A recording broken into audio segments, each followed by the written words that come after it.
কয়টা টাকা দিলে হয় না? কয়টা টাকা বলছি ভাবি? তা আপনি তো কাছের একটা 3 পিস কেনবো। আমার বরের কাছে ক্ষতি পাচ্ছি না ভাবি, সেদিনকেও মাইর খাইছি, ক্ষতি হয় না। কি মাড্ডা মেললো ভাবি ছেলেবিলের সামনে।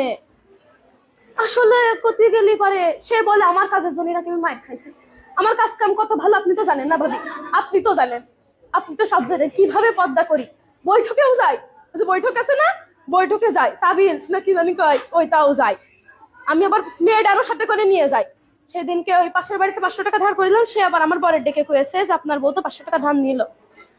আমি আর কি করবো ভাবি, বাড়ি এসে কি মাড্ডা মেললো ভাবি, দেখলি পারে চোখে পানি চলে আসবে পারে। কই নে কারোর কাছে কই নে ভাবি। আপনি আপন আপনার কাছে গেলেন, ভাবলাম ওদের বাড়ি কই, গেটটা খুললো না ভাবি। আমি তো বললাম না আল্লাহ দেখেছে, আল্লাহ দেখেছে না ভাবিরা, আল্লাহ দেখেছে। সবাই ওই হিসাবকে আল্লাহ নেবে না? নেবে ভাবি, নেবে।